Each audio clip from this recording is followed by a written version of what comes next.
Ratusan jemaah mengikuti kegiatan buka puasa bersama sekaligus penutupan suluk Ramadan di Majelis Zikir Al-Faqih, Selasa, 10 Maret 2026. Kegiatan suluk Ramadan Majelis Zikir Al-Faqih difokuskan pada zikir, tawajuh, tafakur, dan ibadah intensif lainnya. Suluk dimulai sejak 10 hari sebelum datangnya bulan suci Ramadan.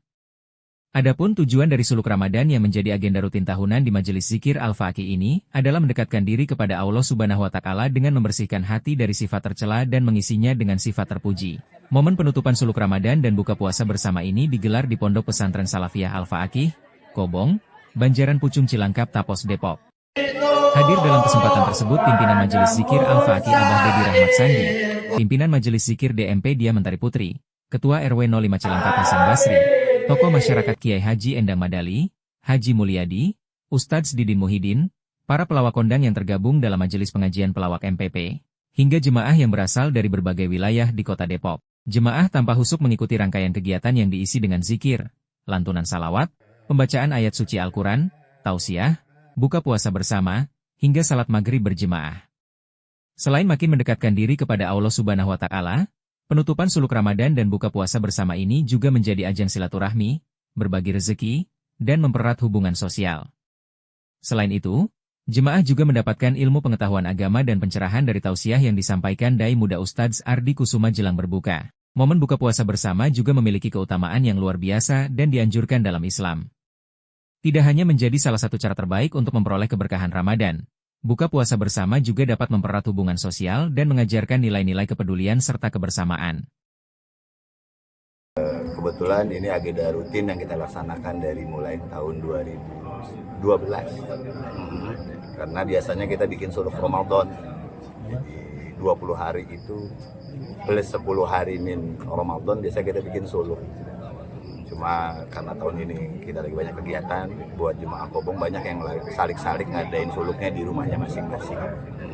Jadi Ramadan ini kebetulan kita di Kobong nggak bikin suluk, jadi salik-salik kita dari Kobong, jemaah-jemaah Kobong melaksanakannya di rumah masing-masing. Karena dari 2011 itu kita kenapa bikin agenda penutupan kegiatan di tanggal 20 atau malam 21 Ramadan dengan harapan biar bisa lebih memaksimalkan, karena biasanya kita bikin suluk di sini selama 30 hari, nanti 10 hari terakhir Ramadan itu itikaf. Dan bicara itikaf, banyak ulama yang meyakini bahwa masjidnya, kalau kita itu dari yang kita yakini masjid yang sudah agak lama dipakai. Karena masjid itu kan di dalam bahasa Al-Quran semuanya masjid. Cuma kita itikaf tentunya masjid yang dipakai Jumat kalau buat kita pribadi, kecuali perempuan. Dan kita lebih memilih masjid yang punya story panjang, artinya sudah banyak ulama-ulama yang sholat di situ dan sebagainya. Kita biasanya di 10 terakhir Ramadan mengadakan agenda pribadi untuk melaksanakan itikaf di masjid-masjid ya buat menambah hasanah lah secara pribadi. Dan sesuai dengan keterangan bahwa kata Nabi yang ingin bersama Nabi diantaranya adalah beriktikaf di masjid. Mungkin itu aja. Jadi agenda rutin yang kita laksanakan dari 2011. Penutupan agenda suluk biasanya. Tapi suluknya kita memang bukan suluk seperti torekat pada umumnya. Jadi suluk Ramadan itu karena di sini kita mengajarkan teori ketasawufan modern. Artinya ke langit kita berjalan tapi juga tidak meninggalkan bumi. Artinya bagaimana anak-anak jemaah di Kobong ini dia bisa ritual ke Allah tapi bukan menjadi seorang sufistik yang sufistik yang lebih kepada metafisik, tapi lebih kepada bagaimana hidup itu bisa bermanfaat. Jadi kalau dulu mungkin seorang sufi itu punya kemampuan spiritual, kalau sekarang di kita ini di Kobong berharap bahwa jemaah kita atau salik-salik kita ini bisa berkarya. Hidup itu yang paling penting adalah bagaimana apa yang bisa ditinggalkan dalam kehidupan. Jadi moto di Kobong satu, terus dikir mikir biar ada yang terukir. Karena hidup tanpa ada sesuatu bekas karya satu hal yang percuma menurut kami.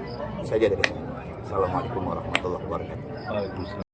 Ya, bismillahirrahmanirrahim. Alhamdulillah, setiap agenda, acara, apalagi undangan, kewajiban kita seorang mukmin tentunya mengiyakan dan menghadiri. Berarti di situ ada silaturahmi.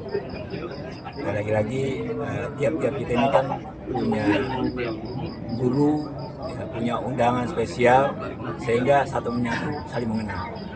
Nah dari sini terbangun yang namanya ukhuwah Islamiyah.